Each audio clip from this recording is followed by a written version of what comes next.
How many times did the brain independently evolve? It depends what counts as a brain. Nervous systems themselves probably evolved just once, although it's not completely clear. It may have been twice. There's a huge collection of animals that includes us and insects and octopuses and earthworms and almost everyone who have a nervous system that comes from a single invention of that thing, probably sometime around 600 million years ago or so. Now, it may be that there was a second invention of a nervous system whose descendants we only see today in comb jellies, those little light bulb-like jellyfish that have beautiful, colorful filaments that glow really along their sides. They look like jellyfish, but they're not ordinary jellyfish. They're quite far from other jellyfish and other animals, it seems. And it's not impossible that they invented the whole thing, the nervous system, separately for themselves, and that there were two origins. Now, that's still a minority view as I understand it. And let's just proceed by talking in terms of the invention of the nervous system. Probably about 600 million years ago, probably in a jellyfish-looking creature, radially organized rather than left-right symmetrical like us, certainly marine. And that wasn't a brain. Brains themselves come on the scene later. I mean, as I say, it depends what counts as a brain. Let's talk about a brain as a, significant concentration of neurons in a sort of head-like or front region of the animal that has a kind of centralizing control.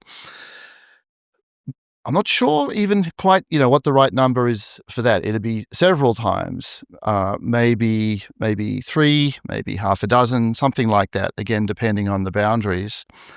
A moment in this evolutionary story that's particularly important is the moment at which left-right symmetry evolved in some marine worm-like animals, and they probably had some concentration of nerve cells in their front and may have had eye spots. And some people provocatively have referred to what was present in those early left-right symmetrical animals as an executive brain. That's quite a dramatic way of describing it. And I think most people wouldn't think of that thing as a brain, just a little cluster. And that was a pivotal moment because the evolutionary branching that occurred sometime around then from a small left-right symmetrical flatworm-like creature with a nervous system. An evolutionary branching that took place then initiated the long road that led to us and initiated the long road that led to the neurally complex invertebrates and lots of other invertebrates, including the octopus, including honeybees. There was a line, the deuterostome line, that ends up in us and starfish and a couple of others. And there's a line, the protostome line, that ends up in the familiar invertebrate animals like octopuses and bees and so on. They're all like a cluster.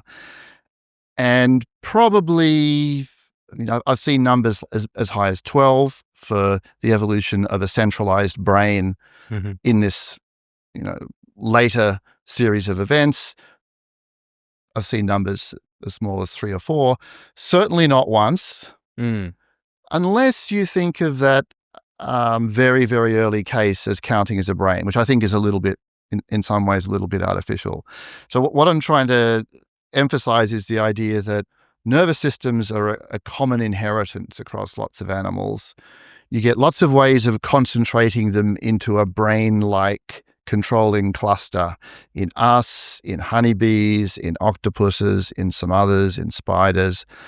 And I don't think brain itself is a kind of natural, well-demarcated kind, because there are many different ways of centralizing some control machinery.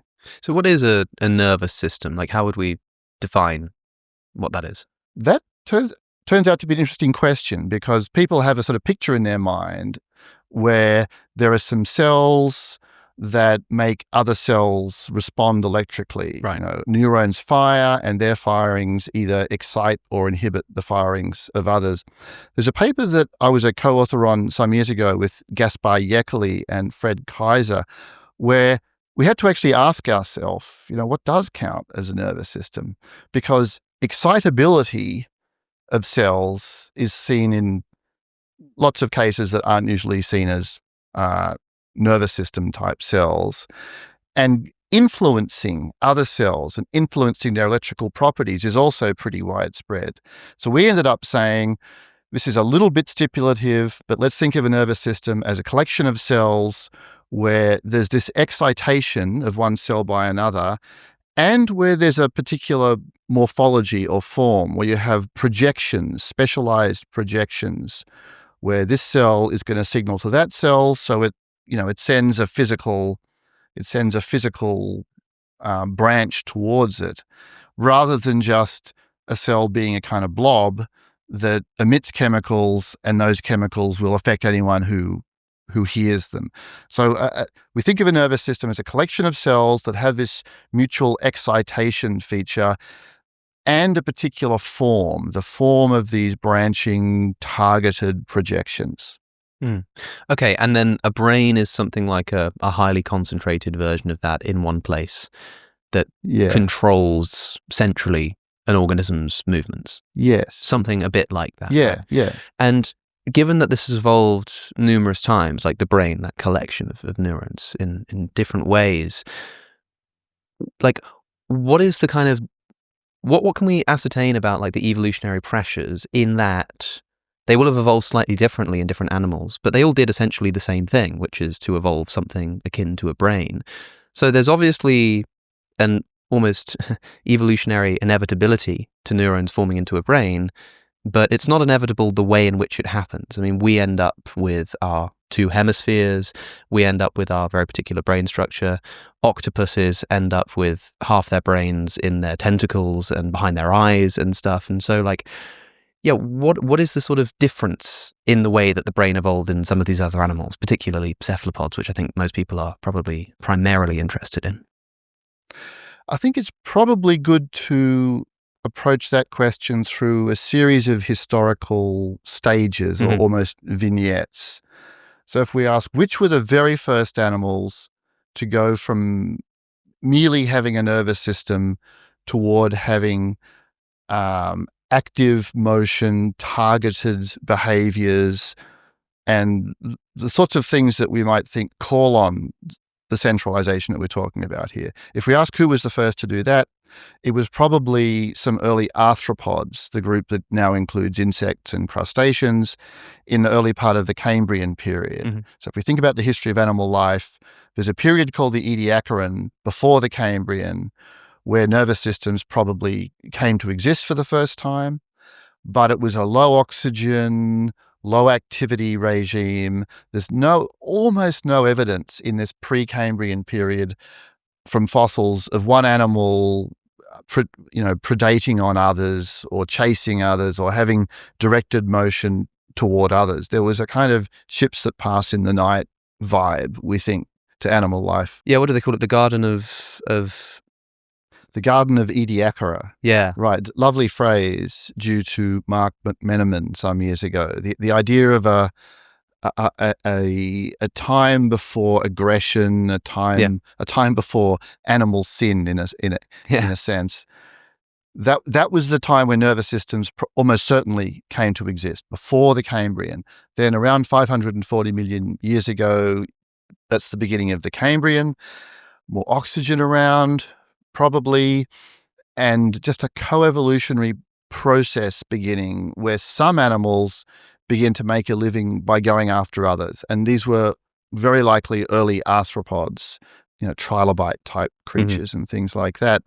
Now, once you're doing that, you've got left-right symmetry, you're targeting your behavior, you've got eyes and other senses. So it makes a lot of sense to put some control machinery in that front region, near the eyes, in a position where centralized control can be achieved.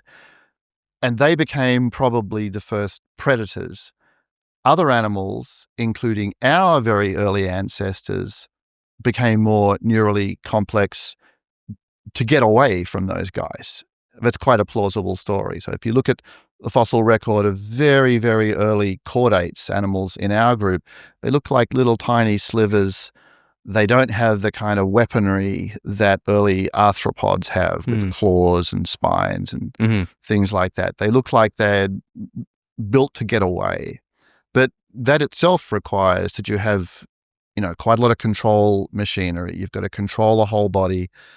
So we could think about this in terms of the early evolution of two kinds of motion, both of which have a kind of information processing demand that they put on the animal, chasing and getting away.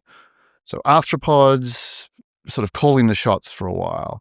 Then, interestingly, you have a period where some early cephalopods became large predators in the seas, after the Cambrian, some years after that. And you might think to yourself, oh, right, this looks like this is the beginning of the sort of reign of the octopuses and the squid. Not sort of really, because they were vanquished in turn by fish, once vertebrates became somewhat bigger and fish evolved, the jaw in particular, jawed fish, they became ecologically dominant, it looks like. So you could think of this as there was an era of zeppelins, the early cephalopod predators, and they were vanquished in an era of aeroplanes, the vertebrates. Yeah. So, and most of the cephalopods of that time sort of vanished most of the large ones vanished without much trace, except for a few that made it through. And then you have the evolution of modern cephalopods like octopuses much later. So putting all that together, if we ask, why do some animals get a centralized control structure that's located well located in relation to good senses and so on? Ecological relationships like predation look like a very natural form of explanation, and that has its flip side. There are the early predators, and there are the early, the ones who don't want to be prey. Then some cephalopods evolve a somewhat similar lifestyle.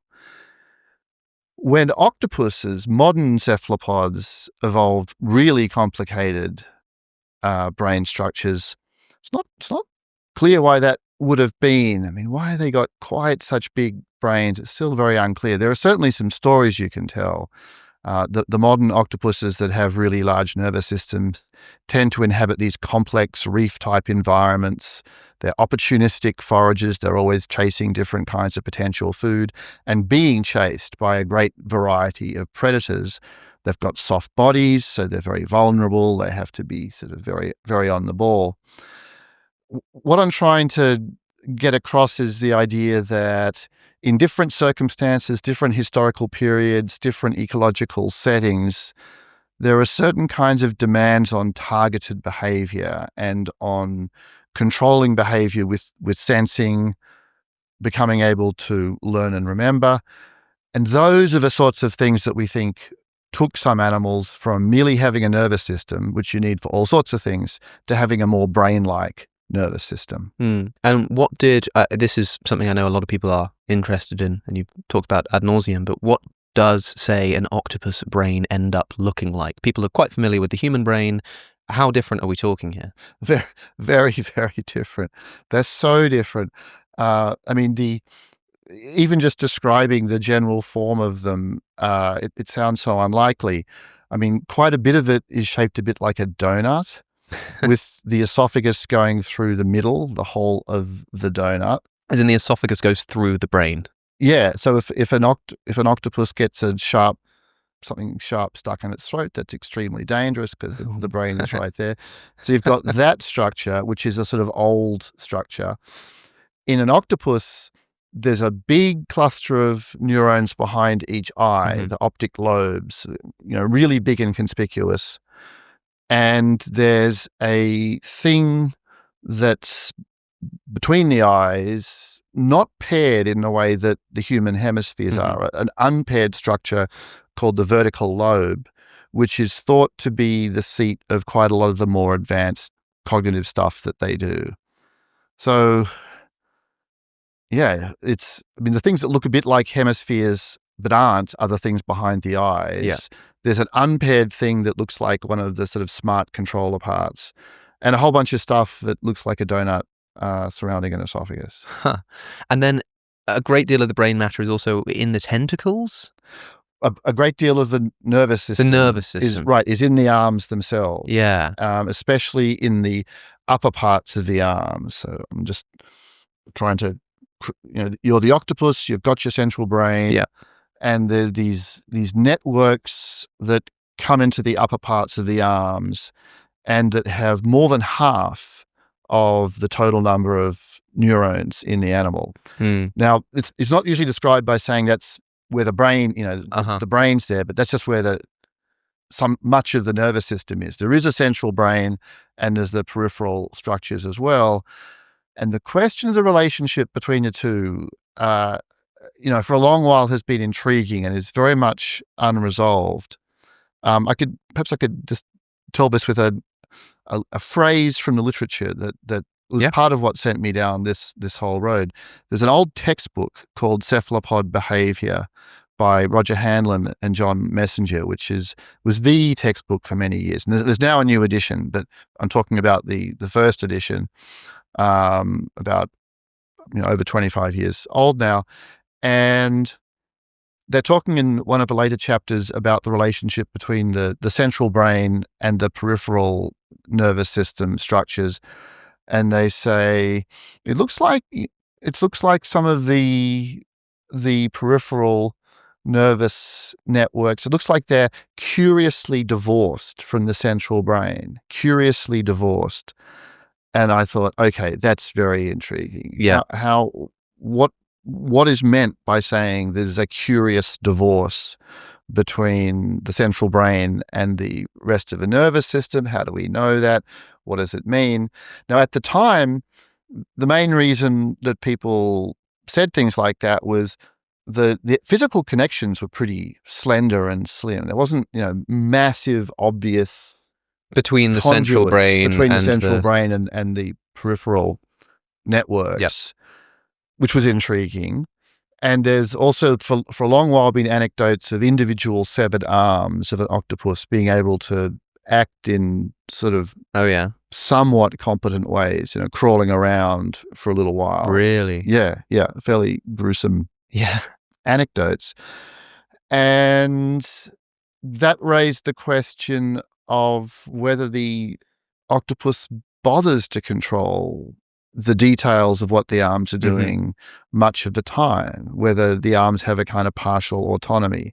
Now, this is sometimes described by saying an octopus has 9 brains, and I think that's going too far. There's a central brain, and there's a lot of control machinery in a way that's it's not clearly.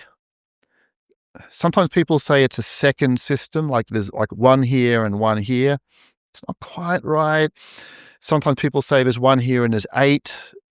That's not quite right. It's sort of somewhere between those. There's a partial integration between the systems in the arms themselves and a partial integration between that peripheral whole and the central brain. We'll get back to the show in just a moment, but first, do you struggle to focus? I know I do sometimes, and especially given my line of work, it can be incredibly frustrating when my brain just seemingly isn't able to get on with whatever it's trying to get on with. Luckily, people like me are exactly who today's sponsor, Brain FM, was created to help. Brain FM is an app for professionals seeking productivity boosts. They create science-backed music, which helps you to relax easier, sleep deeper, and focus better. Opening the app, I've got 4 options: focus, relax, sleep, and meditate. I tend to use Brain FM while I'm reading, so I'll tend to choose focus and then either deep work or learning. Whatever I choose, Brain FM will give me some music specifically designed for the task. And you can customize the music either by choosing from different musical genres or selecting the different natural sounds that will play alongside the music. And you can even customize the level of neural effect of the music. So you might want to pick low if you're sensitive to sound or easily get headaches, or high if you have attention difficulties like ADHD. And Brain FM is the only music company supported by the National Science Foundation to improve people's focus. So help unlock your brain's full potential free for 30 days by going to brain.fm/within reason. That's brain.fm/within reason for 30 days free. And with that said, back to the show. Yeah, that's fascinating. It does make me think of Spider-Man 2 being more correct than it might have known in having these sort of arms with a mind of their own. I have not seen Spider-Man. How do they do that he in has Spider-Man 2? this, Dr. Octopus with the metal arms, and he sort of attaches it to himself, but there's this little chip that means that he's still ultimately in control, and then it gets smashed, and they sort of develop this mind of their own and start sort of affecting his behavior. And I imagine, like, for an octopus, this might mean it sort of opens the door to the idea that you're sort of hanging around and you're an octopus, and then before you even really realized it, your arm has just gone over and, like, felt something, and then you become aware of it. Whereas we would go... I think that's quite likely. I see that thing over there, let me grab it and see what it's like. Yeah. Like, it would be as if I just suddenly realized that my hand was, fiddling with something over here and going like, oh, right, what's going on there? I think there's quite a... We don't know. We don't know. We're speculating here, but of the speculative possibilities, I think that's quite likely. And also, I didn't know this tale about the switch between central control and a loss of central control in the Spider-Man story. Again, being speculative, I think there's might be something loosely analogous to that in octopus life. Mm-hmm. So if you're hanging out with an octopus behaving normally in the sea, maybe it's foraging, maybe it's just sort of messing around, it often looks like the arms are doing just something like what you said, which is that the arms will wander off and sort of feel around and they might find something interesting. Yeah. And the octopus as a whole has to is not controlling this in detail. It has to become aware of what this arm has gotten up to. Now there are 8 of these arms, so it'd be very hard to sort of control them all at once. And when you watch an octopus, you often have the sense that when things are sort of, low stress, no big deal, the arms are allowed to kind of do a bit of whatever they feel like doing. But then the animal can pull itself together sometimes. If something problematic appears, it suddenly looks like the animal is quite a lot more integrated. An octopus can move by jet propulsion. It can turn itself into a missile. Yeah. All the arms are stretched out, in a quite a sort of exact way. It looks like a missile, and it has to be like that for the jet to be effective. Yeah. There are other behaviors it does that require the whole animal to really act in a unified way. So a picture where there's a transition between semi-autonomy and much more centralization, where the chip's been put back in. It's like devolved powers. It's like how like in the UK where you've got the Westminster government and it says, okay, Wales, Scotland, Northern Ireland, they can all have their own governments. But if it wanted to, Westminster could suddenly say, actually, we're in control. But as long as it's sort of okay for them to do so, it sort of lets them get on with their own business and be their own authority. Yep. And octopuses work potentially a little bit like that. Yeah, an analogy I do use in one of the books is, you've got a conductor and an ensemble of some sort. Yeah. But the people in the ensemble are jazz musicians. They're not ordinary classical musicians. So they'll wander off, given half the chance. And a lot of the time you might think, well, that sounds fine. And every now and then you're like, no, we're going to do it. Pull it together. Yeah. Right. So a political analogy, a musical analogy, the sort of mixture of autonomy and non-autonomy or centralization. It's. I want to emphasize again, we don't really know. Yeah. There's one interesting experiment that bears helpfully on this. Tamar Gutnick and her colleagues working at Hebrew University in Jerusalem, they did a good experiment designed to ask, can an octopus visually control a single arm? Can it send the arm down a somewhat unobvious road Mhm. with its eyes to get food.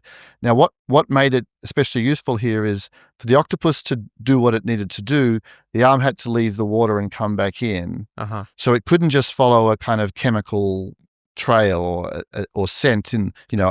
The arms have a chemical sensing capacity. So she wanted the arm to have to come out and back in.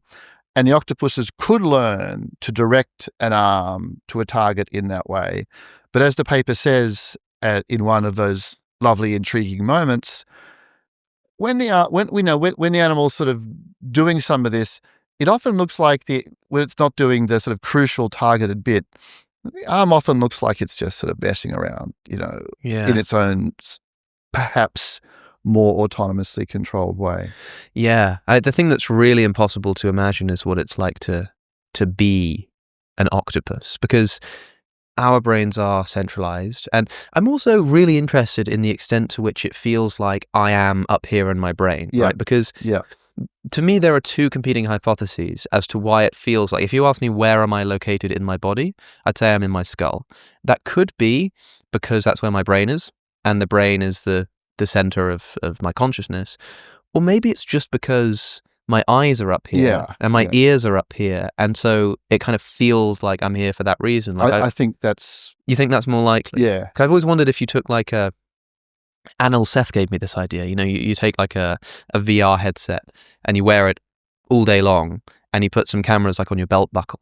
Yeah. And you just live life for a week seeing everything from your belt buckle. Would you start to feel like that's where you were located, Someone must have had a go at this. Anil didn't say it had been done. He just said no, we were just talking about it. It would be cool if someone had. I'm sure that's a great idea for a YouTube video, actually. We should try that out. I think it'd be a great idea for quite a substantial research project. Yeah. Well, let's kill two birds with one stone, as it were. There's something a bit like it with a technology for the blind, where there's a camera that's used to create tactile sensations on your torso, like a screen-like thing.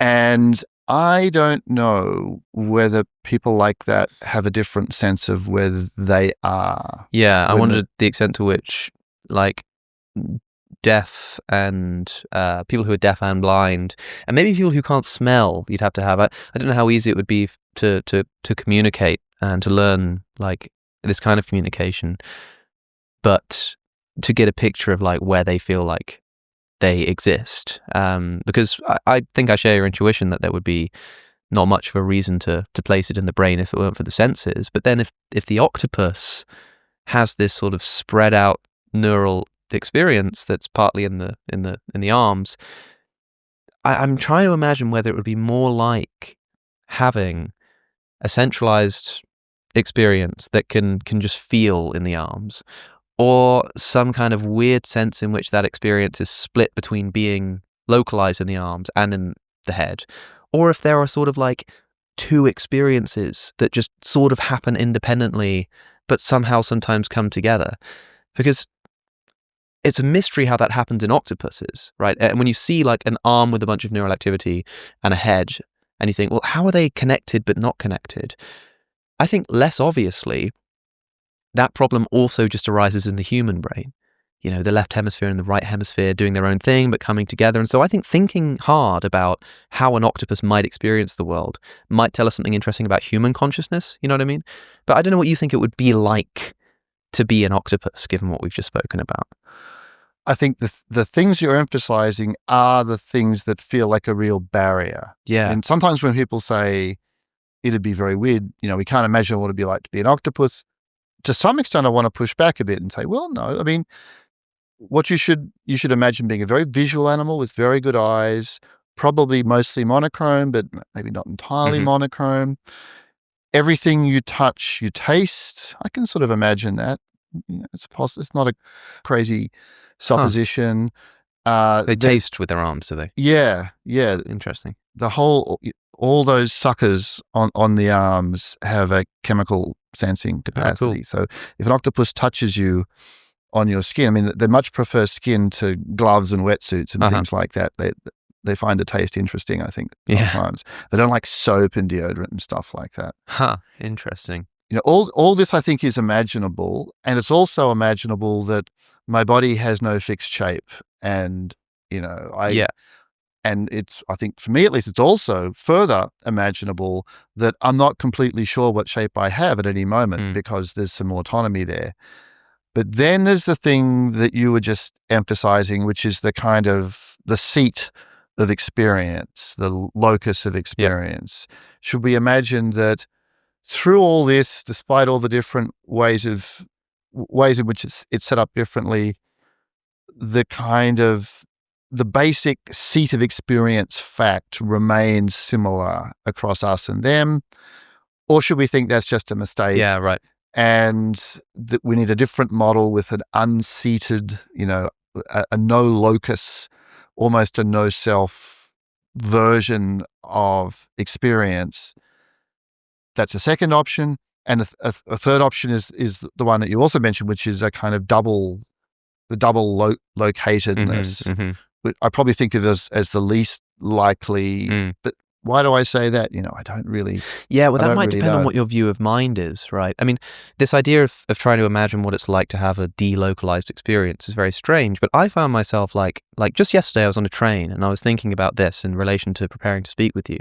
And I found myself like pinching or like biting my finger and just really trying to pay attention to what the experience was like. Now, I know that the pain is kind of like in the brain. And yet, when I pinch my finger, I feel it in the finger, right? It feels like that is the location of the experience. And I'm wondering what that would be like if, I was experiencing something in my finger in the same way, but it was like I was experiencing sight or hearing or indeed taste. And that doesn't actually seem that difficult to imagine. And yet, even though I experience this pain in my finger and I don't feel it in my brain, but I'm cognizing it with my brain and I put it together with the rest of my body, it's all sort of delocalized. It still it feels like I'm like one individual person, one individual unit. And so there is this weird mystery even in a human being. Like, how do I feel the pain in my finger, but it's still part of me, but I thought I was up here in my skull. And maybe it's just sort of something a little bit like that going on, just to a higher degree and with different kinds of senses, Yes, although the things you're emphasizing there, they don't draw on the fact of decentralization. It's more just the mystery of the way that experiences are referred to places in the body. Yeah. And in the octopus case, I mean, this example of a pain in your finger is quite pertinent. I gave a talk at Cambridge last week about experience, especially pain-like experiences in a bunch of animals, octopuses and some others. There's a very nice experiment by Robin Crook from San Francisco, which is it's the best pain experiment on octopuses. It's the best study. Huh. What she did was she gave octopuses a small injection of acetic acid, vinegar basically, in one arm. And the question was, well, one way of asking the question is, was there going to be the same kind of network of adaptively sensible looking effects coming from that you would see in a person? And the answer was very much yes. The octopuses who'd had an acetic acid injection would protect and groom that area. Now, that actually had been known before with an earlier a pinch study where the octopuses were protecting and grooming an area. So they must be referring the experience to the point of injury in the same way that a person does, the same way that you were describing. The octopuses also learnt to avoid the place where they'd had this happen to them, and a normally disfavored environment became more favored after the experience. There was a part of the experiment where a local anesthetic was put on after the injection, and then the octopuses didn't groom. They didn't mind, and they didn't mind the area where it happened. Yeah. So it's kind of an amazing study. So you've got an animal that the common ancestor of us and them is this little tiny flatworm, maybe a centimeter long, 600 million years ago. And the network of effects that the octopus shows when it's had a minor injury is so similar to what happens in us. Protection, avoiding the place, the same anesthetic chemicals, some of them anyway, work on them as work on us. And this makes evolutionary or ecological sense. You've got an animal, the octopus is, as Crook says in the paper, the injection probably mimics a poisonous sting or something. Octopuses are very sensitive to the stings of anemones and jellyfish and things like that. Probably a sting-like stimulus. And the octopus appears well aware of where this problem is located. Yeah. It seems relevant to the octopus to groom the site. It actually removes a little area of skin around the sting, which she suggests is designed to get rid of maybe venom that's been, get rid of the stuff, essentially. It's a very human-like network of effects. So the things that you were thinking about in relation to the referring of pain to the injured spot, even though it's up here, in your case, the octopuses are doing something surprisingly similar. There's a lot to say about the similarity of pain experience in other animals as human beings, and we'll get into that, I think. And I think a lot of that rests upon our views of how animal brains and consciousness work, which is why we sort of need to talk about that first. As far as I understand it, you're a physicalist about consciousness, right? You think that conscious experience is just the same thing as like neural activity, right? Yes, and that's the way to say it. It's not a product of it. It is the same thing. Yeah, because it gets a bit complicated, right? Because there are people who think that the mind, let's say the immaterial mind, the experience of redness or the image of a triangle in your head is a completely separate thing to your brain, like mind-body dualism. There are people who think that it's connected to the brain, but it emerges from brain activity, that the brain like causes consciousness. And then there are people who think the brain just sort of is consciousness. Yeah, sensations are brain processes. I'm sort of stuck in the middle here. I find it really difficult to comprehend the weirdness of something like dualism. I find that really difficult to believe. But I also find it impossible to believe that, I talk about this all the time, that the experience of redness or the three-sided triangle that I imagine in my head is just the same thing as some neurons firing. It's a bit like how a lot of people imagine a computer screen displaying a triangle when really it's just zeros and ones. It's to say the triangle really is just zeros and ones.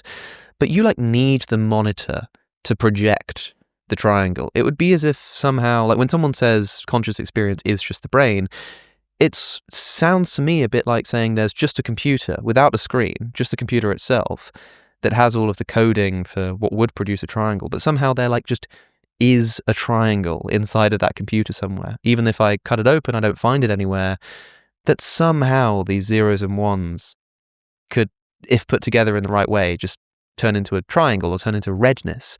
That seems really strange to me, in the same way that putting a bunch of atoms together into neurons and putting the neurons in a particular, order and organization just produces redness and triangles. I find that very difficult to comprehend. I think the triangle's a good one to press on too. Yeah. In these discussions, people often go on and on about redness. Yeah. And just the kind of, irreducible, undefinable quality of redness. But if we're going to pick problem cases, I think your case with the triangle is, spatially organized forms of experience are probably better, because there's such a temptation to say, I know there's nothing in the computer that's red. It wouldn't help if that. Well, maybe there is, but that wouldn't be relevant if it was. But the spatial organization, you would think, is something that must exist somewhere.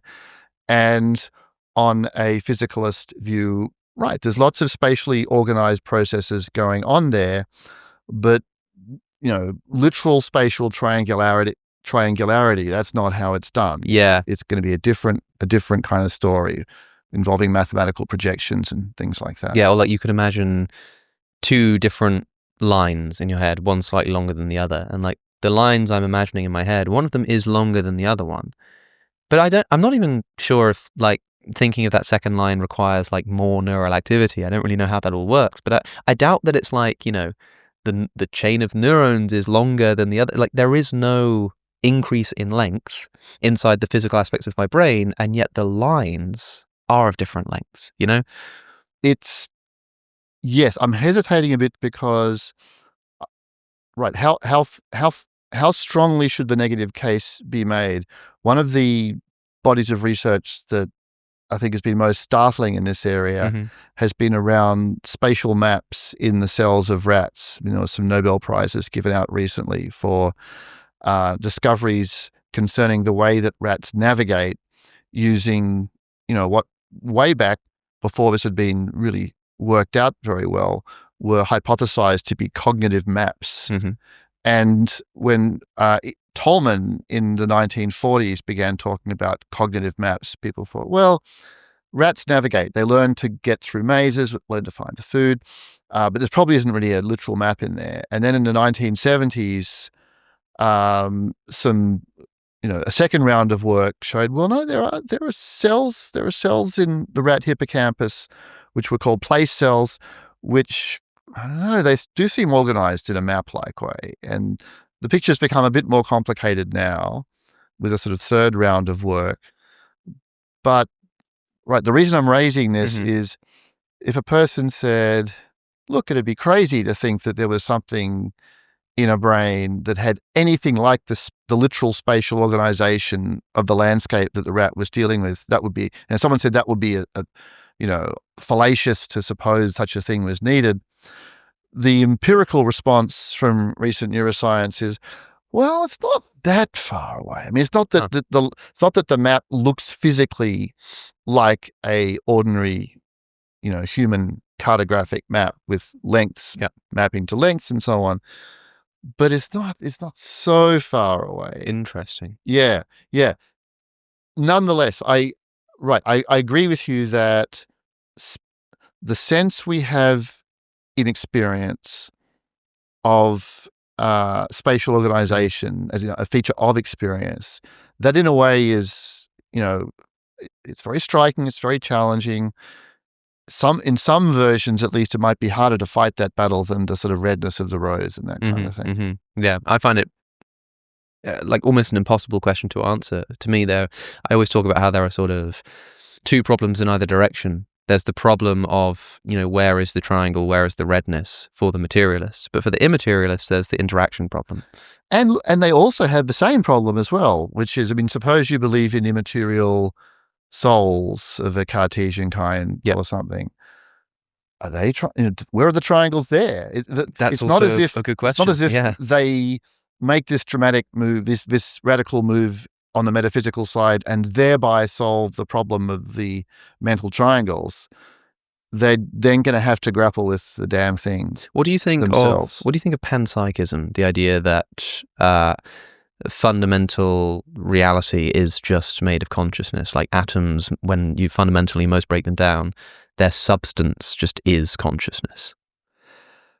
I don't take it seriously as an option, partly because I take it to be a view that is motivated almost entirely by the difficulties of the other positions.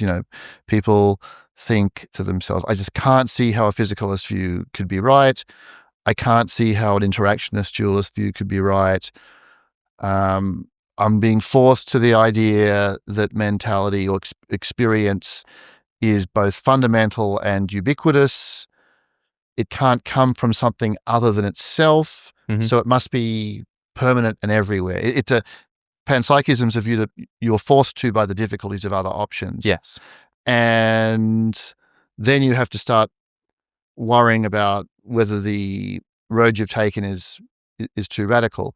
Now, if you don't find a physicalist view so difficult to entertain, and I really don't. Right. I don't think this is just ideology instructing imagination here.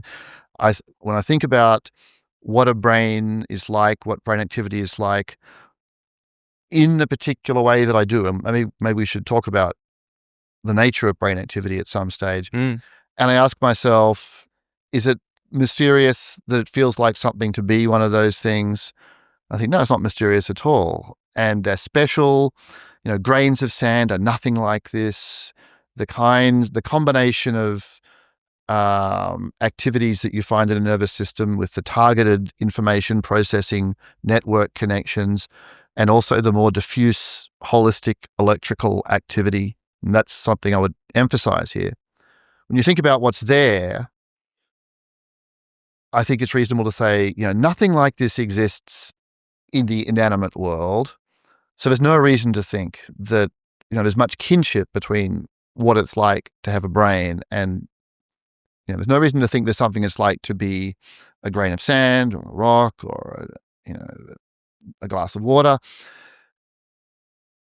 And once the difficulties of explanation for a physicalist don't loom quite so large, what one should say to a panpsychist is, well, is there any positive motivation to this? Sure. Anything other than just the difficulties of the other views?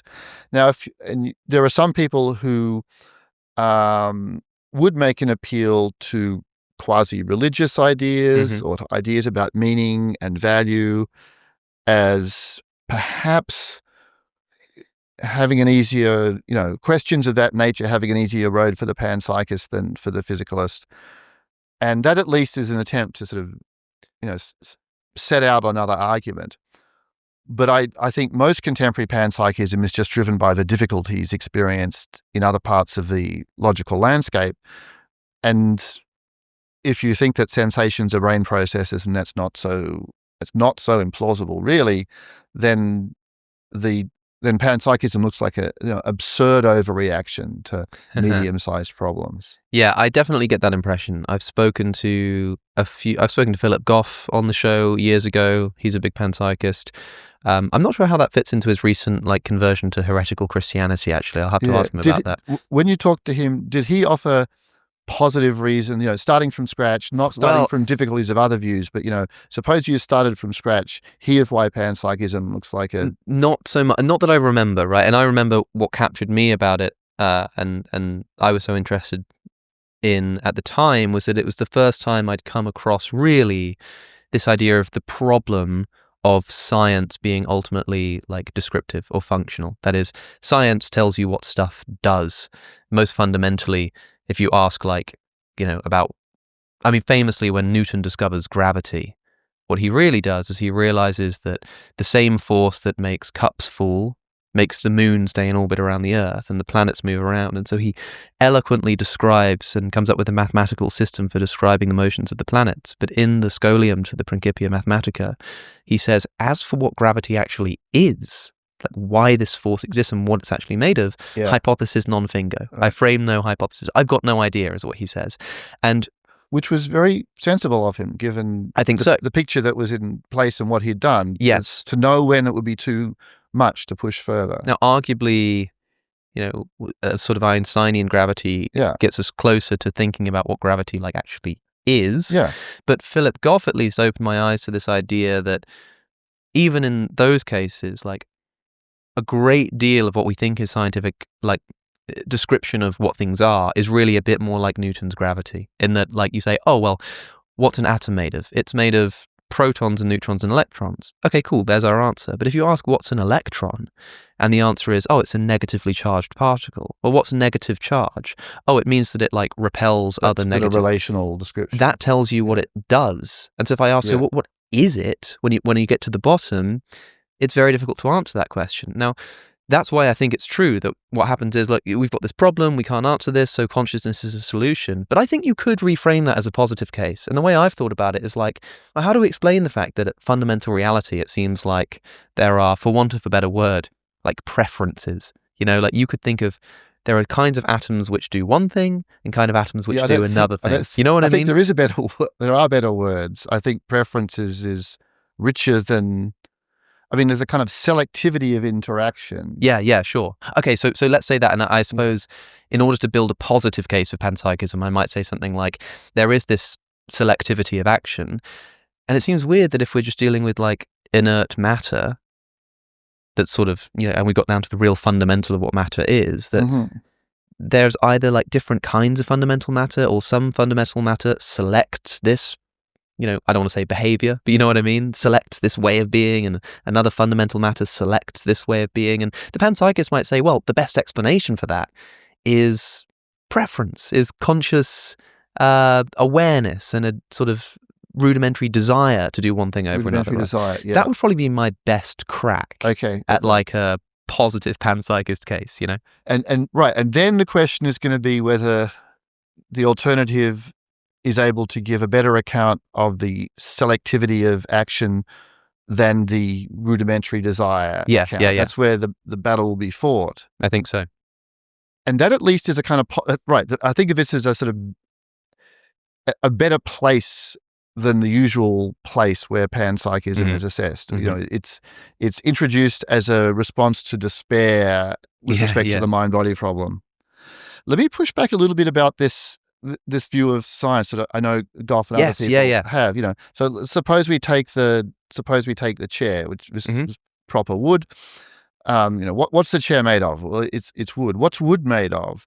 Well, wood's mostly cellulose and lignin. Those are the two main constituents of wood. Cellulose is it's a sugar. Surprisingly, it's got a structure that's not much dissimilar from glucose. Cellulose and glucose, they're sugars, and lignin is another carbon-based chemical that plants produce that is a kind of further binding thing that makes wood hard. So you got cellulose and lignin.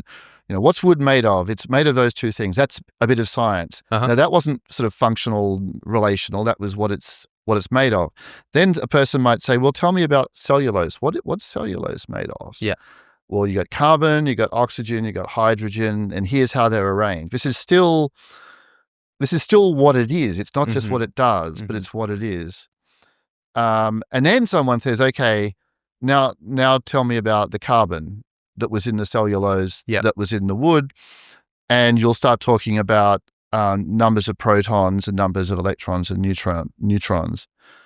And that's also still talking about what it is, not what it does. And then they start pressing on the electron. And then I agree, we get to these problems of, that's not the fundamental level, but it's getting to a level at which these questions concerning the natures of things and dispositions do become difficult. And I don't deny the difficulties there. But a whole lot of science was done in those other stages where, this is what wood is made of, this is what cellulose is made of, this is what a carbon atom is made of. And the people who have the, all science is about dispositions view, I think they don't recognize the realness of that part of science. The part that, if you ask, why does wood burn? Well, here's what it's made of, and here's how things that are made of that stuff are going to behave when they get hot and there's oxygen around.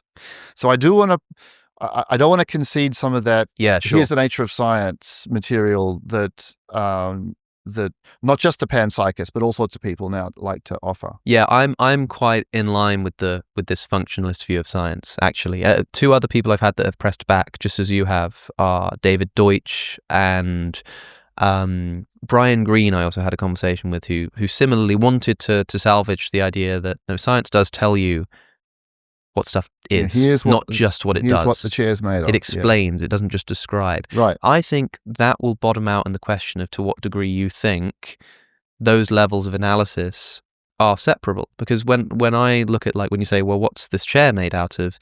And you say, well, the arm of this chair is made out of wood. I've kind of got two options there. I can either say, okay, that's that question answered, and science has explained what something really is. If I wanted to go to a deeper level of analysis, I could, but if I'm happy to just stop there, then science has explained what something is. Or I could view it, and this is the view I would take, in saying that is like useful, but it's an incomplete answer to the question, because I still don't know what wood is. And if I then do this thing of asking what's wood and what are the atoms and stuff, some stuff about what wood is, and so it's still incomplete, but I'd imagine that. But complete is asking a hell of a lot. Oh yeah, exactly right. And I think your view on, I suppose, what you think science is supposed to be doing, and like what counts as like a sufficient scientific explanation will be the determinant force here. Because I think it's sensible. You know, when people say that, like, when I touch this chair arm, I'm not really touching it, because at the molecular level, it's just electrons repelling each other, right? There is a sense in which I can describe macro phenomena in terms of the movement of micro phenomena. I can say, when I touch this wood, what's going on is electrons are repelling each other. And that's a sensible description of what I'm doing right there. And it will be sort of in reference to the most fundamental thing, even though I'm not experiencing it on that level. And in the same way, there's like out of context, a really unhelpful way to answer the question. But if you said, hey, what's this chair arm made out of? You know, oh, what's your bookcase made out of? And you say, oh, electrons. It's like, that's really unhelpful in this context, but it's not incorrect. And in fact, that might be a more complete answer, you know? Well, in that case, it's close to incorrect, or because it's not as if it was made of metal or plastic, it wouldn't be made out of electrons. Yeah, right. So it's a sort of, the uninformativeness of the answer is a very You're quite right, because uninformativeness. That would miss what the goal of the questioner is. If you think, well, we have to break it down to the electrons to answer your question, you'd be like, that's not what I'm trying to do. And maybe the scientist, when they're explaining the chair's made out of wood, and you start asking, well, what's carbon made out of? They'll go, well, you're sort of missing the project of what I'm trying to do here too.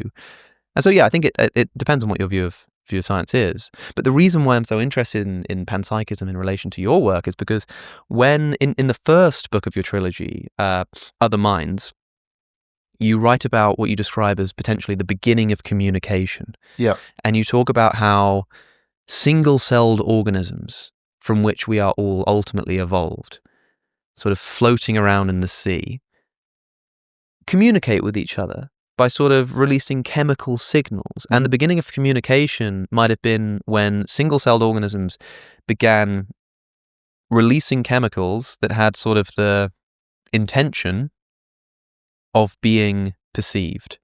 It's not just something that you do as a byproduct or whatever, but you release some kind of chemical in order that another organism, with the purpose at least, will receive that, right? And that's the beginning of communication. Mm-hmm. And then you beautifully describe how what an animal is, as opposed to like a single-celled organism, is when a bunch of cells start clumping together, essentially, and working in tandem. And you say, I can't remember exactly how you word it, but you talk about how when the cells clump together into animals, what was communication between organisms becomes communication between cells inside of one organism. Mm-hmm. And that really made me stop. And I don't know if that was, when you wrote that was supposed to be some super significant philosophical moment, but for me, that was eye-opening, because I suddenly realized that, like, this difference between why it is that cells communicating in the ocean, you know, billions of years ago, are individual organisms, all separate, communicating with each other. But once they're like spatially located together in the right way, now we consider it as one organism, an animal, who has lots of cells which are communicating with each other, but as part of one individual person. Mm-hmm. And I suddenly thought of panpsychism, because panpsychists think that, you know, fundamental atoms are basically conscious, and that as you start putting them together, you have this mystery, which they call the combination problem, of how that eventually turns into a brain, which is made up of fundamentally conscious atoms, but seems to be experienced as one entity. We don't experience ourselves as billions of conscious atoms, but one conscious brain. And I thought, yeah, there's sort of an analogy there with the way that single cells communicate with each other, but then if they communicate with each other in a particular arrangement, there's no longer like a bunch of organisms, but just one. You know what I mean? It seems like a bit of a mystery to me how that jump is made. I see the analogy. Forgive me if that's a lot, but I hope you sort of see what I'm saying, you know? I get it. And in the case of, right, I think this brings up some questions about the relationship between the broadly information processing side of the mind and the felt or experiential side of the mind. Sure. I mean, suppose we're talking about how neurons and other cells within an organism interact and communicate, and we note the history of this in separate organisms, as you say, in the sea, communicating with each other. and we ask ourselves, as an information processing object, what's the relation between a neuron itself and it as a mere part of a larger whole? And the questions of that form, I think, are sort of interesting, but not in principle perplexing. We can say, well, this neuron, suppose it's part of a logic circuit, or it's part of what does a certain kind of mathematical processing in relation to other cells around it. We can give it an information processing description at the level of this cell and that cell, and then we can zoom out and say, and once you've got tens of billions of neurons doing this kind of stuff, you wind up with this other information processing. Now that, I think, is it's interesting, but it's not perplexing or threatening as a kind of relationship between levels. The combination problem that the panpsychists encounter, which does have an analog within a physicalist view, concerns the relationship between what you might think are the tiny glimmers of selfhood and something not quite experiential but on the way that a cell can have, and the properties of the big collective that you wind up with when there are billions of these things. Now, if you thought that individual cells had a kind of consciousness, which some people think, who are not panpsychists, right? This is a view about cells, not about all of matter. Then you face a kind of combination problem when you think about the consciousness of the brain. And if we just think about this hypothetically for a second, I mean, suppose I thought that individual cells were conscious. I don't think that, but I don't think it's a 20th as crazy as panpsychism. Suppose I thought that, and then I faced the question, what's the relationship between the basis for experience in a cell and the basis for experience in the big multicellular organism? I'd say, well, we have to think in terms of a kind of subsumption rather than aggregation to address this question well. It's not that the quasi-experiential things in the cells are still doing their stuff and you add them together to other cells doing their version and you get a big thing by combination. Rather, when you get the cells all packed together and having the animal type electrical relationships between the parts of the nervous system, the lower level activities of the cells that might be the basis for something quasi-experiential, if this was just on its own, those low level activities are subsumed, they're lost, they're no longer there, they're replaced by something that exists at the higher level.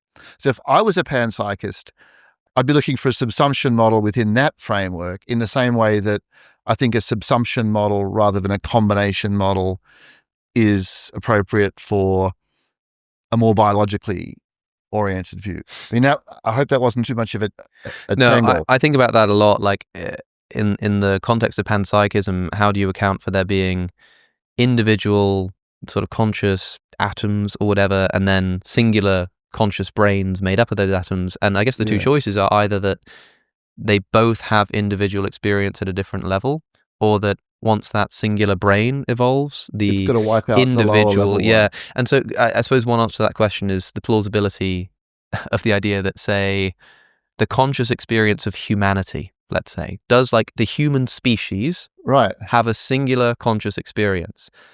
If you think the answer is yes, and if you take enough psychedelics, you might think that the answer is yes, then you might think to yourself, okay, well then we're a bit like the atoms that make up a brain. We're individually conscious, but so are the bits that get put together. But I think more plausibly, that doesn't feel right.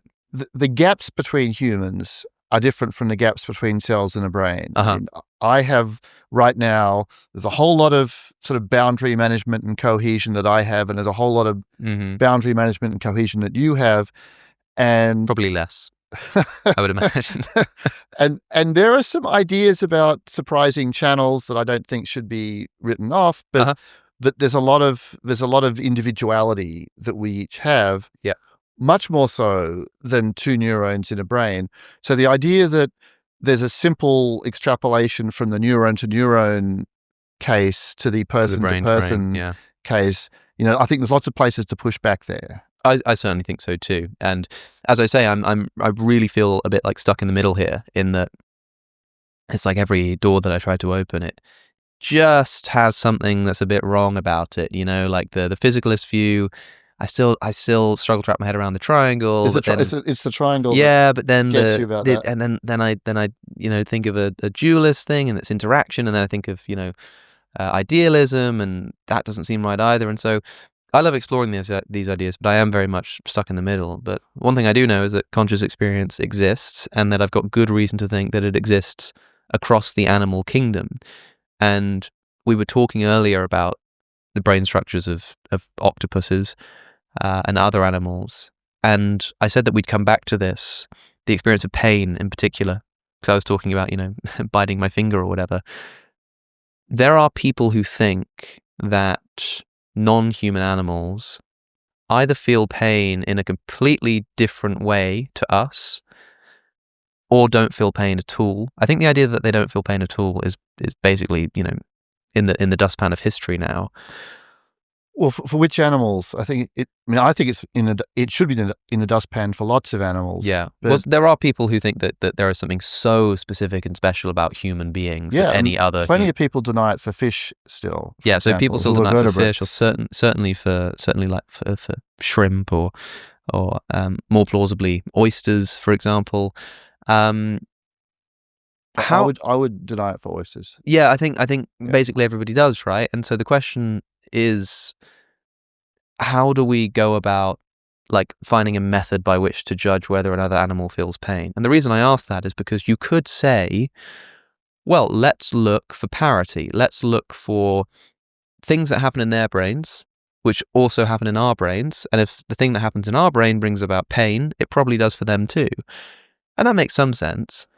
But then a lot of fish just don't have the same brain structures that we do that produce pain in us. Let alone the octopus with the donut and the But then the globes and you think about I've heard you talk about this, the fact that octopuses also don't have the same visual cortex that we do, and yet they can clearly see. Right.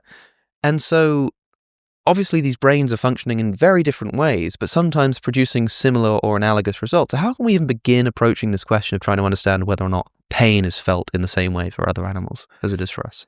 It's definitely difficult, but I certainly wouldn't despair. And the experiment that I mentioned by Robin Crook a little while ago, that's a kind of model where I think a good way to approach it is to say, we do something to an animal. We inject a bit of acid, or we pinch it, or in the case of insects now, they use heat mostly as the aversive stimulus, because insects don't seem to care much about mechanical damage, but they really don't like heat. Mm-hmm. We introduce some potentially aversive stimulus, and we ask, what reason is there to believe that it's felt, and felt aversively, not just felt in a kind of, this is happening to me now. Now, the Crook experiment is a kind of a model, because what she does is say, well, if it's felt, there'll be a number of consequences. There's a sort of network of effects. It's not just one kind of effect. There's the combination of, protecting the area, avoiding the place where it happened, and also the fact that the local anesthetic eradicates both of those behaviors. It's not just one effect, it's a kind of network. Mm-hmm. There's some famous experiments by Bob Elwood on hermit crabs, where Elwood introduced a little electrode into the shells of some hermit crabs and gave them a small electric shock. And they don't like it, and they'll leave the shell if you shock them, but not in a sort of simple way. And that this is why that case is a bit similar to this octopus case. Elwood and his collaborators found that if it's a really good shell, they'll put up with more shock.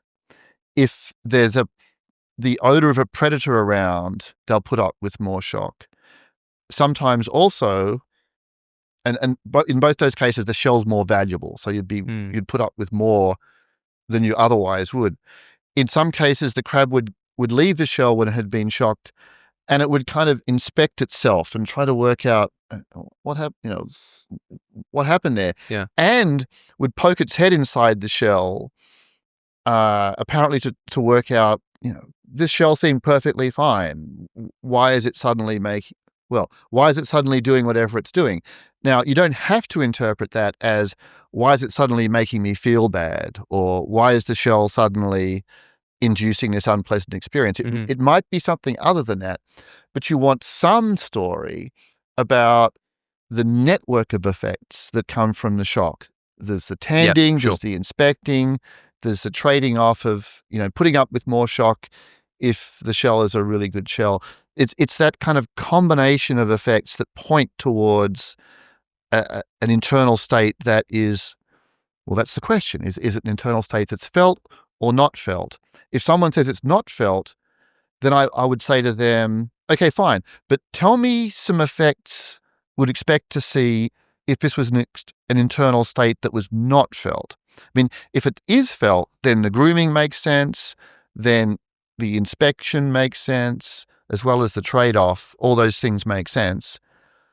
They're not decisive as evidence, but in response to that, you want a positive story about what's going on in there such that all those things happen, but it's just a little robot that doesn't feel any of this stuff. So what I think, and what I'm describing now is what's actually happening, and especially in the UK, which is a real centre for this research, the Elwood work. There's a lot of very high quality work on bumblebees being done. There's a whole bunch, and what makes the work powerful, I think, when it is powerful, is especially the way that you're able to get a sense of I'm repeating myself, but I think this is important, the sort of network of effects that come from what's happened, the stimulus to the animal, and trying to get a sense of whether the combination or network of effects that come from this thing go more naturally with the hypothesis that it does feel or doesn't feel. It's not enough just to say, this is something that bothers me about some aspects of the debate. If someone does, years of glorious experiments, very difficult to do, they work out, and you get the sorts of effects that are suggestive of pain, a person, like a philosopher, might say, well, that's all very well, but I can imagine all that stuff being present and feeling being absent. I mean, sure, you can imagine it. I mean, imagining is easy in situations like that. But it's not much of an argument. Well, I can imagine you being a philosophical zombie. I can imagine that you are giving me all of these signs that you're conscious and can feel pain, but you actually don't. You're just some kind of robot, right? That's right. Imagining is cheap in this area. It's not enough. Yeah, it's not enough. And I mean, actually, this is quite a good time for me to emphasize. When I wrote the book Other Minds, I thought it was pretty likely that octopuses were yes and insects were no for a lot of these experiential things, including pain. When I wrote the second book in the series, Metazoa, there was starting to be evidence for mood-like or emotion-like states in insects that were quite surprising, but there wasn't the sort of high-quality work on pain that has now appeared since then. So when I give talks now, I find myself talking quite differently from how I talked 10 years ago, around the time of Other Minds, because I think the evidence for, states that are very pain-like or somewhat pain-like in at least some insects, it's good evidence.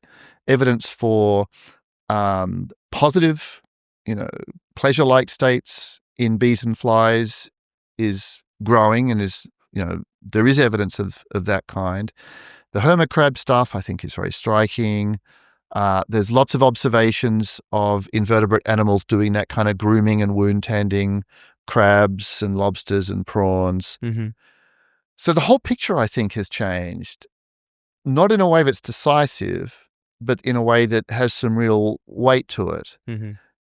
And it's changed through, I think, especially work that's shown these kind of networks of effects of a sort of feeling suggestive kind coming out of or arising from aversive stimuli, and from, on the flip side, positive events as well. Won't that, particularly the insects idea, given just how many insects there are and just how much of an effect we have on their lives and their suffering through all kinds of behaviors, but including the rearing of animals for food, but also driving our cars or whatever.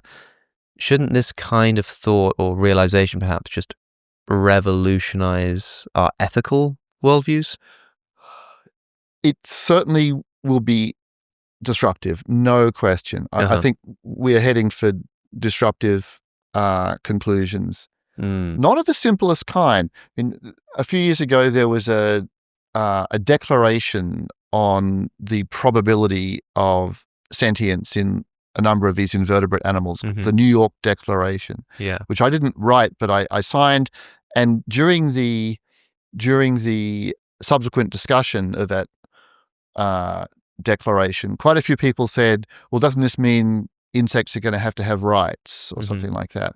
And my response was, well, no, it's a separate question.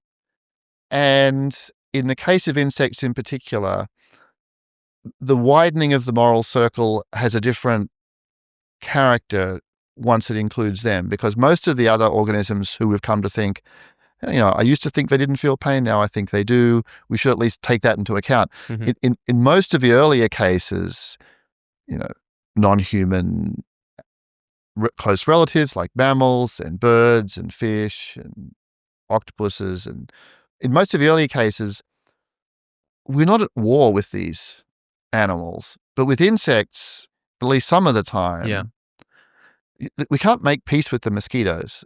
It's not our relationship with them is very antagonistic. I mean, mosquitoes cause so much harm worldwide as carriers of malaria and other diseases. There's just no way we can make friends with mosquitoes. Well, perhaps I speak too fast. We might at least think about ways that we could render them less destructive to human life while taking their interest into account, right? That's not crazy. But to just sort of bring them into the moral circle and say, okay, they're in, they have rights. It's very different in the case of agricultural pests and mosquitoes, other animals that have more of a sort of intrinsically antagonistic relationship to us than others. So, I mean, a lot of people don't think that fish feel pain, and I understand there's a big debate around that, and it seems like you could look for these networks of reactions. There's a bit of debate. I think that's fading, but there are still people, as you say, who don't think the fish feel pain. But like I say, you look at the experiments that people are doing, and as best as we can hope to get confidence that there's some kind of experiential pain going on, it seems like it's ticking all of the boxes. But people will look at certain kinds of sea life. I mean, I'm thinking particularly of something like prawns or shrimp, and they'll start to think to themselves, well, what kind of thing do I need to look for in the brain structures of these little creatures to think they might feel pain, and do they fulfill those criteria? Like, I don't know. And this will of course affect your views on their inevitable treatment as like bycatch for all kinds of reasons, but also eating them directly, ordering them at a restaurant. Like the food that you eat is going to have a big impact on that, because I know a lot of people who would probably think, even if they can't stand the thought of slaughtering cows and pigs, like a shrimp, I could eat a shrimp. Like I don't know if you have a strong view on how we should think about these animals. Sure, yeah. I think the first thing to say is that factory farming of mammals and birds is the number one problem. Yep. I think I wouldn't want any of the things I say about the invertebrate cases to pull attention away from the awfulness of the way of industrialized farming of pigs in particular. It's very, very bad. And of chickens, pigs and chickens are probably the two worst cases that were the worst cases. And there are special subsets, smaller scale cases like veal and foie gras, but where there's a lot of cruelty. That's priority number one, and everything else I think is secondary. The main thing people could do to improve our relationship with animal life on this planet is to move away from from cruel industrialized farming. But now we can, with that on the table, I think talking about cases like shrimp is interesting. I think the case that shrimp have pain-like states is a pretty decent case. I think that they're probably going to become fairly clear yes cases before long. One of the important things about shrimp is, I mean, this is something that Elwood emphasizes in one of his papers. If you ate beef every day for the rest of your life, okay, I'm giving figures now that don't come from the Elwood thing, but these are my own figures. I think a lot about these numbers. You might get through a dozen or maybe 2 dozen cows max. Mm-hmm. With shrimp, you get through that in an evening, in a meal. We farm, I think, the Shrimp Welfare Project says 440 billion shrimp a year. Really? Yeah. 440 billion a year.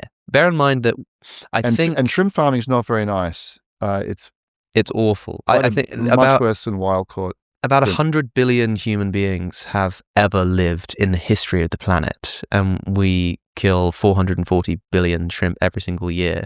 In fact, somebody recently accosted me. Matthew, his name is. He writes on Substack. Bentham's Bulldog is his name, and he's got this big thing about shrimp. Right? He comes to me and he says, Alex, we need to be talking about shrimp. And immediately you start thinking, like you say, it's like, okay, I think it's really interesting, but let's not draw attention away from the most pressing issue, which is, of course, factory farming. And he's like, I'm not so sure about that. He thinks it might be because of the fact most important that so many shrimp are being killed, and I think the way they do it is they essentially put them on ice and they suffocate while freezing, and they also take a lot longer to suffocate than humans do. So it takes about 20 minutes. So these shrimp are often just killed by laying them out on ice and letting them suffocate for 20 minutes, an excruciating kind of death if they feel anything like the kind of pain that we might feel. And the crazy thing is, I mean, he drew my attention to this Shrimp Welfare Project. What these people do is, and we'll put a link in the description actually, because people might want to donate after this. What they do is they provide the producers with stunners on the assumption, like on the agreement that they will stun a minimum of however many it is, like 120 million shrimp a year or something. And so what happens is, by donating money and they provide these stunners, because we're killing so many shrimp, these shrimp are being saved from this pain. Now, because of the sheer numbers involved, like this blows my mind. So if you donate $1 to the Shrimp Welfare Project, that equals out to preventing 1,500 shrimp from undergoing this kind of painful experience. And like you say, you could eat beef for the rest of your life and get through maybe a few dozen cows. You can donate $1 and save 1,500 shrimp from undergoing this experience. That's and so he's like, look, man, like if you want to have the most practicable and immediate and numerous, most sort of biggest impact, and it's done cooperatively, with the producers. Like do it for the shrimp. But then intuitively, and he knows this, of course, when he tells me this, he's like, obviously, the first reaction people have is sort of like, wow, that's way more shrimp than I thought, and that's crazy, it's only $1. But I just kind of don't care as much about a shrimp as I do about a pig and a cow, and I find it actually very difficult to balance out these numbers. But if the numbers are as insane as he's talking about, like, I don't even know how to begin, like, working out where our ethical priority should lie. I say this just because you said, as I would say, like, oh yeah, we'll talk about, like, shrimp, that's interesting, but let's not take away from the main issue. But just because of the sheer numbers involved, maybe this is the main issue. You know what I mean? I take the point. I take the point that the numbers that's a very weighty comparison. In the case of the cruel kinds of factory farming that I'm making the main issue, it's not the manner of death. It's the fact that the whole life, sure, from beginning to end, just has zero that's positive in a lot of cases. Yes. Whereas if you're a shrimp, if you're a wild-caught shrimp, you have a normal shrimp life until you're caught and then an unpleasant death. If you're a farm shrimp, that's I don't know enough about it, but my understanding is it's not great. And maybe this is not well enough informed, but I would suspect the not greatness is not comparable to the factory farm pig case. There's something I mean, in the case of pigs and chickens especially, the sort of ease of handling them, the dealing with them is such that we can control their lives completely, get a lot of meat from them, and the form of control can be extremely cruel, but nonetheless effective. Yeah. Even in the case of cows, it's not as bad. Yeah. It's just there's no reason to be as awful to them as we are to some other animals. It's economic to be a bit less awful. In the shrimp case, when we just think about the 20 minutes at the end, if I was a wild living shrimp and had an unpleasant end, it's very different from being in a factory farm setting. Yeah, and I imagine, again, I'm also speaking from ignorance here, and that I don't know what the life of a shrimp is like. I don't know to what extent they're farmed or wild caught or whatever. But they're mostly farmed now, and it's mostly in Asia. And I don't know much about the day-to-day circumstances. I imagine that the Shrimp Welfare Project probably has a lot of information about that. Bet. I'll make sure that's linked in the description, but certainly in terms of like your, let's say, your monetary impact, if you want to be effective with your altruism, it does seem to me that, like, 1,500 shrimp saved from torturous suffering for $1. And in this article, which I'll link below, from Bentham Bulldog, he talks about how there's an organization called Rethink Priorities who try to sort of calculate like the relative proportional amount of pain that shrimp feel compared to human beings, and they landed on a conservative estimate of like about 3% of the pain experience. That's where I think it all gets a bit dubious. So I'll link it in the description, but just so people know, like, 3%. He starts making a comparison as to, like, the equivalent of how much human suffering and whatnot. In putting this in the description and endorsing it as a thought, I'm not endorsing that line of thinking. Yeah. But as long as it's a question to ask. As long as it's non-zero, like, we're talking about a great deal of suffering, and possibly your highest impact, like, dollar to individual saved from torturous suffering ratio that exists. But for some people, a problem like this kind of works as a reductio ad absurdum, in that, like, it's like, yeah, okay, well, if you start worrying about, fish sentience, where does that end up? Where does that end up with you? Oh, you want to take a few dollars and donate it to the Against Malaria Foundation? No.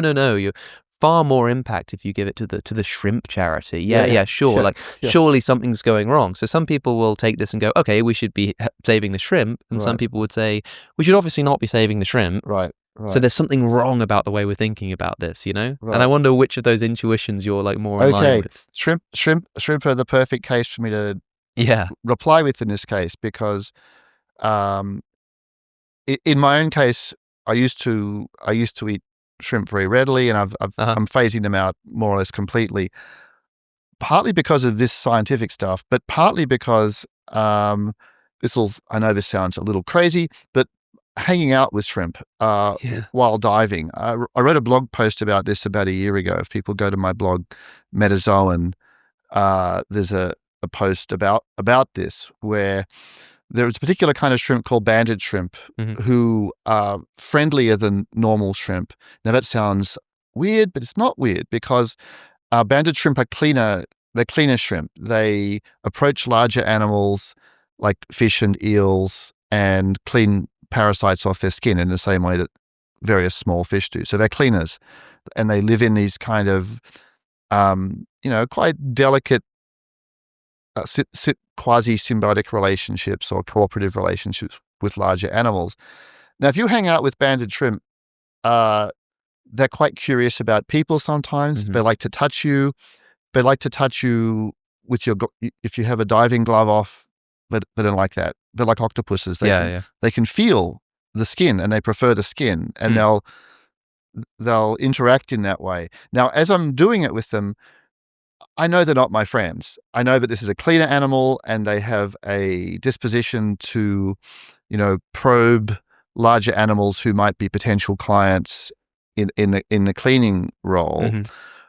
But they're a lot more complicated than I would have thought shrimp would be. They have a kind of a wary, curious engagement with a patient diver. This is a shrimp. This is not an octopus. This is a much simpler animal.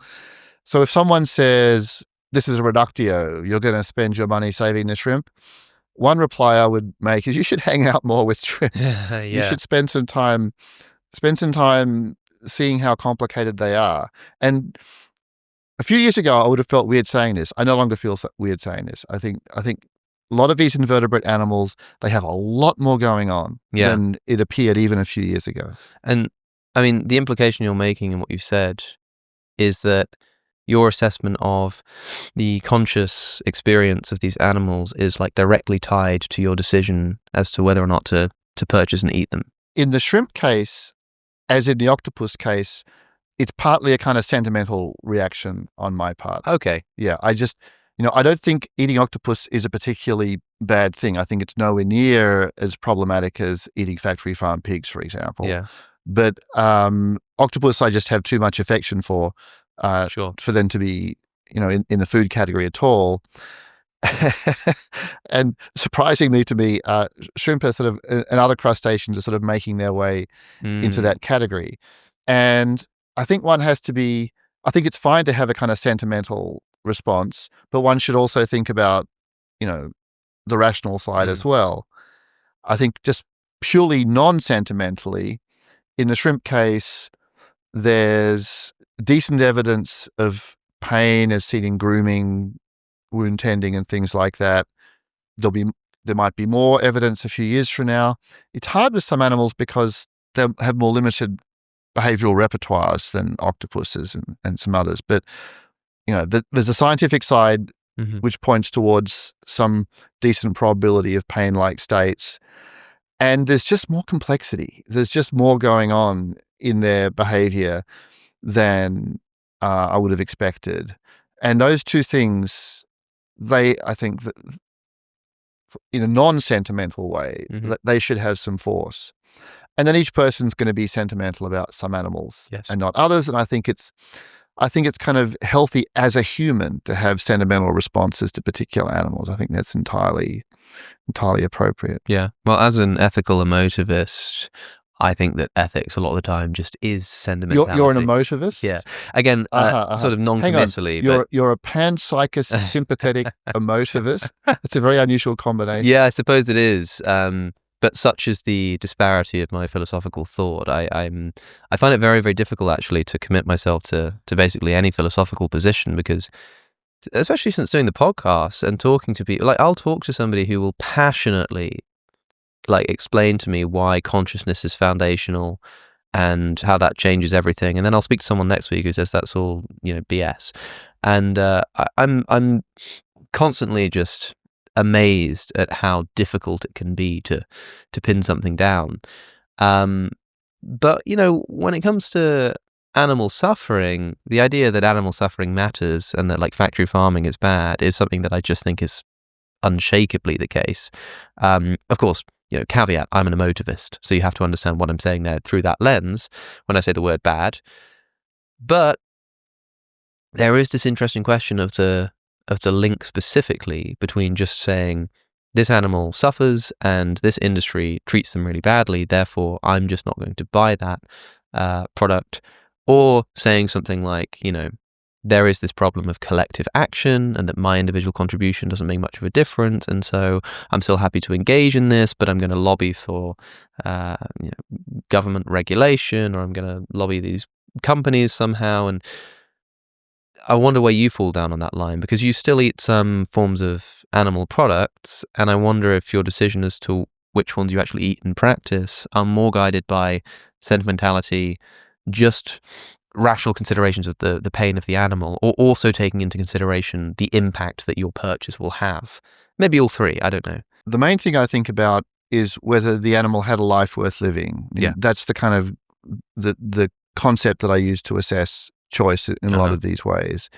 I eat quite a lot of humanely farmed beef back in Australia when I'm not traveling. There's a farm near me where I know the guy. I buy quite a lot from him, and there's also the obsessive, expensive butchery in town where I get the rest, and I feel completely fine. What does humanely farmed mean in that context? It means that the animal lived a sort of a not very constrained but well protected, fairly natural life, not too much separation of of generations. The farmer near me tries to keep families essentially together in the herd setting for much of the animals' lives.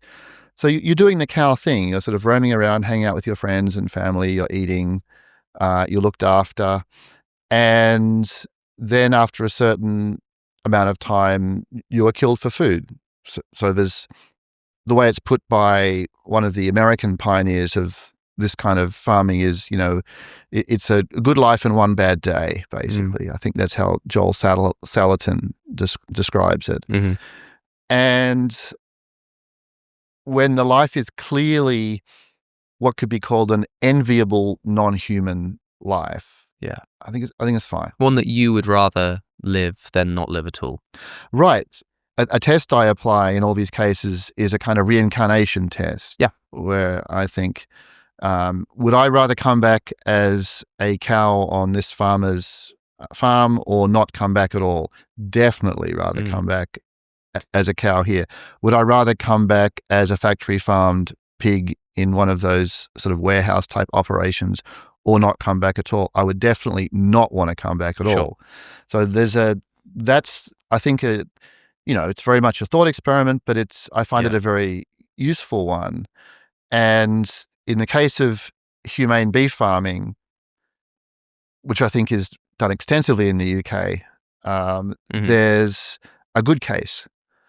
And the difference between that and the worst practices, especially around pigs and chickens, is just so enormous. It's such a gap. So I apply the sort of life worth living test in the case of food. Also animal experiments, which is something I've been thinking about a lot recently. It's hard to give animals and experiments a life worth living. I think it's possible in principle for rodents.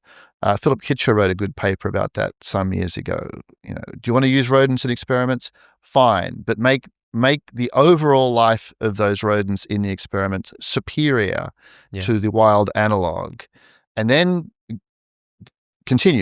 go ahead. But if you're not doing that, then you should feel bad about it. I think this is a good argument. So I think the life worth living criterion is one that it's not purely sentimental, because there's a role for reason and considerations of non-arbitrariness and factual information here. It's not just a kind of gut response. The way I would describe it is it's an attempt at reasoned valuation. So there are a few things which jump out at me from what you're saying there. And I mean, the first thing is when people talk about humane butchering, humane farming, like vegans often will hear something like that and they'll think like, obviously I literally understand what you're saying, but there's no humane way to kill an animal who doesn't want to die. Right. Now the answer to that might be to say something like, okay, as you say, it is one bad day, it's a good life, but it is a bad day and we admit that that's a bad day, but wouldn't you rather have that life than no life at all? And the answer is yes. And Jeff McMahon has written about this. Yeah. And at the end of his investigation, at least in whatever paper it was I read a while back, I don't remember it very well, he says, I do think that it is better that those animals lived, even if they had to die, than that they didn't live at all, because if we weren't going to kill them, they wouldn't have come into existence at all. And yet, like, when I think about this, I'm like, and Jeff McMahon has a similar kind of thought, I'd say the same thing about a human life, right? If there was this human life that I could live, like, say it's my life right now, and I'm living a nice life, I'm enjoying my time here, and suppose that when I'm, 30 years old or something, I'm going to get shot in the head. And it will be done relatively painlessly. I might not even see it coming. Would I rather live that life than no life at all? I'd rather live that life, And yet it still would feel wrong to like breed human beings into existence, kill them painlessly at the end of their life, and raise them for that reason, even if you apply this would you rather have lived criterion and say, I would rather live that life than none at all. It still feels like it would be wrong. And so I think, and Jeff McMahon has this problem where he's like, I think it's good that these animals exist rather than they don't, but I have no really good way of explaining why I'm okay with that for cows, but not for human beings. Yeah. I think it's okay in this setting to separate the human and non-human cases, presumptively pretty far apart. Uh-huh. And then one might get pushed to think about them in combination in this way. And I don't mind it. But one thing I'd want to say is that I very much resist the idea that any reasonable policy in the case of non-humans has a sort of natural carryover to the human case. Mm-hmm. I also want to pick up something you reminded me of in the first part of what you were just saying. When I have had discussions and arguments with vegans and the like, and there was a flurry of this online a couple of years ago. Mm-hmm. I wrote an article called "If Not Vegan, Then What?" Mm-hmm. And a lot of the vegans said, well, vegan, is the answer to that. Something that became a strong impression to me, and I do mean this critically, but I don't want to make it sound very critical, Mm-hmm. is that there are some people who are just they're unwilling to admit that all lives end, that death is a part of the picture, no matter what else is going on. So when I look at my own life and I think of it as having a certain span, a beginning and an end, I'm not intensely distressed by the fact that I will die. Uh-huh. And I think that carries over to my attitude in some of these farming questions. I think death is a part of life. Everyone dies somehow. And although dying at our hands, the bad day is a bad day. Well, it doesn't have to be. I mean, one thing we didn't talk about is on-farm slaughter in the case of humanely farmed cattle, which is too difficult and expensive in some circumstances, but is done in others, where there's no transport, there's no bad day, there's just an end. Yeah. That's not an impossible thing. Sure. And right, that's a good case to think about. There are some people who making the vegan case who say, this is an abomination, this is a terrible thing. And one response I have to them is there a better end? Everyone has an end. Yeah, sure. Is there a better one than this? And well, it might, you might go on for longer. That's certainly true. But as far as the intrinsic properties of the ending are concerned, there are better and worse options. Yes. And the idea that all options have to be thought of as sort of comparable, I resist that. Mm-hmm. So there are lives worth living, and lives worth living end somehow. I don't feel that as pressure on humane farming when you have something that passes the kinds of tests that I would want to impose. And in the human case, I think things are somewhat different. If someone directly carried this over to sort of, we could just raise these humans and use them for transplants or something like that. And yeah, right. I resist the simple extrapolation, because what I would call reasonable valuation in the context of human political affairs and social life, I think is somewhat different from what counts as reasonable valuation of options in the non-human case. Yeah, so the idea of it as a sort of direct extrapolation, I definitely agree resist. with you. I'm just trying to figure out why that's the case, right? And I've thought a lot, maybe it's got something to do with human concepts like dignity and autonomy and self-actualization. And the kinds of projects, self-conscious pursuit of projects, yes, that are characteristic of human life. Which, in order to actually think of as a good thing, you would need to be aware that you're doing. But there's always going to be a name the trade argument that you can run. Like, what is it that's true of a human being that's not true of a pig, that makes it okay to do this with pigs, but not to human beings? I mean, like, obviously in the case of factory farming, it's a very difficult thing to justify in either circumstance. But if we're talking about something like, I think it's important to note that, like something can be bad, but not as bad as something else, right? So I think a vegan would likely say, of course, there are better and worse ways to die. And of course, everybody dies at some point. But that doesn't mean that we need to intentionally bring about premature deaths for animals. I think Jeff McMahon basically says that once, now that I'm remembering it, like, it is true that it'd be better for them to exist and necessitate them dying than not, but the act of bringing something into existence infers responsibility. So before that animal exists, it would be better for them to exist and then be inevitably killed than not exist at all. But once that animal does exist, you now have a duty not to prematurely That's kill what it. McMahon said. I have a feeling That's interesting. he at least like toyed with that idea. I don't want to Mhm. put like, words in his mouth, but I'm sure I remember this from a while ago. It's been a while since I've read his work. Yeah, it's an interesting thought. And so, and they might say a similar kind of thing. It's like, yeah, of course it makes sense to say I'd rather live that life than not live that life at all. But intuitively, we just, it's not just like, oh, I kind of want to resist this extrapolation. We say, like, if you were raising human beings in order to harvest their organs and you gave them a good life, but you killed them when they were 30, we would say unambiguously, like, that is almost trivially unethical. But I share your intuition that, like, for a cow, that doesn't seem as bad. But what I'm looking for is what it is that's true of a cow that makes it not bad, that if true of the human being, would also make it okay to do it to the human being. You know what I mean? That to me is a very, very difficult question to answer. I don't know if you have any kind of thought on that.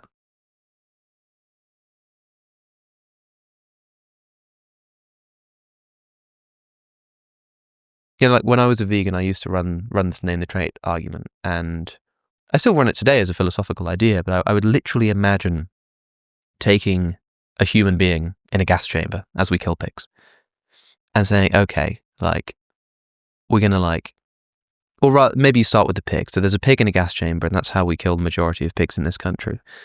And then you sort of say, okay, well, let's like give that pig a different number of legs. Which we shouldn't, yeah. Yeah, absolutely not. And so for people who think that it's like, okay, I start sort of saying, if you had a human being in the gas chamber, let's say that you gave that human being 4 legs instead of 2. Is it now okay to put them in the gas chamber? No, it's not. Well, what if I gave him pink skin? Or what if I lowered his intelligence? And there's no point at which you go, okay, now it's okay. And so what I'm saying is, let's do the same thing. Let's give that human being pink skin. Can I now raise them with the intention of intentionally killing them? Yeah, this it's this kind of simple mapping between the human and non-human context that I do find problematic. Yeah. Not just because it's easy to say something that can out of context sound appalling. Yeah, but because right. I think that there's such a thing as being part of the human community. And there are forms of valuation and policy choice and, valuation and policy choice that go with that and are deeply embedded with that. And there are different forms of evaluation and policy choice that we as the human community properly apply to other beings. Now, there are moral pictures like utilitarianism that would very much kind of smooth over the differences and assert as much continuity as possible between the two cases. I don't think that's compulsory to emphasize the continuities across the two cases. I think it's I'm not an emotivist, but I am a kind of Simon Blackburn has a phrase which I think of as a sort of umbrella term for various views: non-representationalist functionalism about morality. That's a term I would use of myself. I'm a functionalist about valuation, including moral valuation. I don't think we're representing discrete moral facts when we do this, but there are reasoned forms of valuation, and that means there are less reasonable forms of valuation. I'm striving for reasoned and reasonable forms of valuation. And I think, at least provisionally at the moment, that part of this could include a kind of unwillingness to sort of directly easily shift between the human and non-human cases. So I resist the kind of the thought experiment path that you're taking us down. I think also nowadays, in terms of the fact that when you put it in those terms, like taking a human being and giving him 4 legs and pink skin and a curly tail, it does make you think, like actually, it is really difficult to draw a line between humans and pigs. But my regular listeners will know that I also love talking about this idea called mereological nihilism, which is the view that there are sort of no proper parts to objects, and objects really are just arrangements of the same physical matter that we just put labels on, to the extent that this isn't just true of ethics and the treatment of animals and human beings. If I took this chair and I removed the arms, is it still a chair? If I give it 3 legs instead of 2, what if it's only got 2 legs? I'm not following how this relates to the because pig thought experiment. I think that there is a difficulty in just defining the boundaries of any object. I think it's very difficult to define. I mean, the famous example is a cloud, like where a cloud begins and ends, and what counts as part of the cloud or part of another cloud. Any object questioned or interrogated in terms of like, what is the trait about this object that makes it count as this object and not that object, is an impossible task in all areas of philosophy. And I think that when you do it with a chair or with a cloud, people go, oh, that's really difficult. But when you do it with a pig or a human, it's similarly difficult, but it's not uniquely difficult to that case. And yet we still want to talk about individual clouds and chairs as being distinct from tables. So I think we can still meaningfully talk about pigs and humans being meaningfully different, even if we can't.